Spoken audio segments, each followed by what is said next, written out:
a poignant image here because it pretty much for me sums up where the agency-client relationship is today.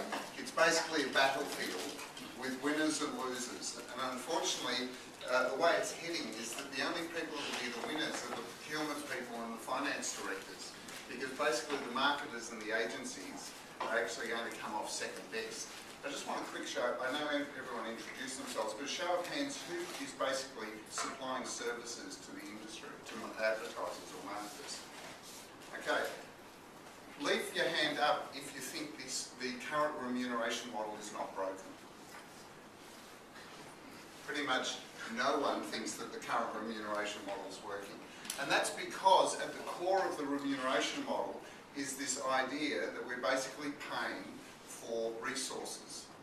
We're no longer paying for ideas, we're not paying for creativity, we're not even paying for effectiveness or value created. We're basically paying for resources. And the problem with that model is it becomes a cost. So what we've all assumed is that marketing and advertising is purely a cost. And if you're a smart business person, the first thing you do is reduce your costs. So what we've seen over the last 10 to 15 years is ever decreasing margins on advertising and marketing. Would you mind, Susan? Actually, I'm not familiar with this machine, so just absolutely give me a cue. Okay, why has this come about? It wasn't that long ago. Once upon a time, in a land not so far away, we lived in a world that was one-to-one. Basically, a marketer would only have to appoint one agency or one supplier who would provide all of their needs. Be their creative, supply them and plan the media, probably do some design, and even could throw in some public relations as well. It was a very simple relationship, one-to-one. But that world's changed. And what we have now is this idea of one-to-many. As the communications area has become more and more complex, primarily driven by technology, it's no longer a case of being able to have one supplier doing everything for you. You end up with this idea of a group of people, specialists, sitting around the table, all basically getting either retainer or fees for providing services. So we've got the marketer here central to this, and they'll have their PR agency, their digital agency, but not just a digital agency. You'll have your SEO agency. You've now got your social media agency. You've got your events company, you've got your sales promotion people, you've got your, and so on and so forth. And there'll be a budget that's actually spread between all these people. So who here, as a marketer, feels like they spend all their time herding cats? They've gone from basically having one supplier to now having many. And so much of a marketer's time is now actually taken up trying to coordinate all of these different suppliers and get them all aligned. It literally is like herding cats. So many marketers have actually tried to come up with a solution. The first one is, you go to the one-stop shop. The one-stop shop is one of the groups or networks, communication networks, WPP, or it could be an agency that's offering a all-in services. The problem with that is that it's very difficult.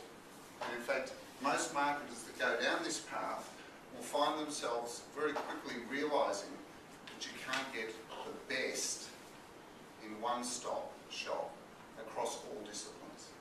It's very difficult. Even if you do a Dell went to WPP, and WPP said, we'll get the best people from every agency and we'll put them into one new agency. We'll create an agency from scratch. The trouble with that is that the other thing about creative people and strategic people is they don't want to work on one brand. They want to work on multiple brands. So when they get pulled out of their agencies and put into this new entity, they quickly get bored working on just one brand. So really, your one-stop shop doesn't work that well. And in fact, time and time again, marketers will go and try it at some point and then end up going to and looking for alternatives. The other problem here is the one-stop shop offers the promise of actually saving you all that time of management. You know, you've only got one group to go to. The thing is that what you end up doing is you end up paying the agency to manage all of those groups for you. Every time we look at the remuneration model, where someone's gone from having individual suppliers to a all-in service supply in one, there's usually around a 15 to 20% premium added to the cost of that, because someone's got to do the management of all those groups. All you've done is outsourced it to the agency network. So the alternative is, next slide. The other problem is you end up with a gatekeeper. What I mean by that is everyone familiar with Procter & Gamble's model, P&G? What they did is they said, well, we don't want to deal with all these different agencies. What we're going to do is appoint on each brand a lead agency, and they're going to manage all of the other suppliers. And all they've done is created a gatekeeper, because the lead agency sits there and goes, well, you know, PR might be a good idea, but we're going to make more money doing advertising. So we're not going to push that PR idea. We're not going to push that event idea. We're not going to push whoever the gatekeeper is, whoever that lead agency is, they become a filter, and they filter all of the ideas that don't fit with maximising their revenue opportunities. So you'll always end up with a gatekeeper. Even with a network, if you go to one of the networks, they will look at your budget and they'll work out where do they extract the greatest revenue. And you'll find that that will time and time again be the preferred option. It's very difficult for anyone within a network, even though they have their own P&L that they're responsible for, to really get their voices heard. So the next option is best of breed. Go to the marketplace and find the best in each category. Now it sounds relatively simple, but who here's been involved in running a pitch from a marketing point of view, or involved in a pitch? It takes a huge amount of time. So you imagine if you've got 10 different requirements, 10 different suppliers, vendors, and you have to go out and select the best in the marketplace, the amount of time, money and effort that takes to actually select the best in breed in each category. How do you know you've got the best in breed? How do you remunerate them? And then don't you just end up with that problem of herding cats? The other problem is you end up becoming the hub in the wheel. Every agency, every supplier comes to you. So they're all coming to you, getting direction, you give them direction, they go off and do what they have to do. So again, it takes a lot of your time. The other thing is you're not getting the best value from the fees you're paying those agencies. I mean, if you think about it, typically we look at regional marketers could be spending $20 to $30 million US in agency fees across the region. And yet all they're getting is input from each one without any collaboration at all. What we really want is all of those groups working together to a common goal.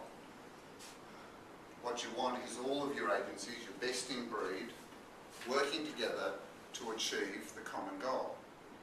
And what is that common goal? It's the marketing objective.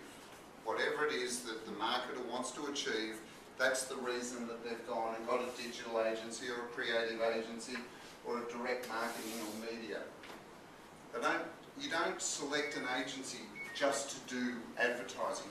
You select them to do advertising to either drive sales or drive brand awareness or drive whatever it is your metrics are of success. You don't spend your marketing budget to do advertising. You spend your marketing budget to actually drive whatever your business objectives are. And yet, we can't get agencies to collaborate because as marketers and an industry, we've actually created barriers to that happening. And the first one is this.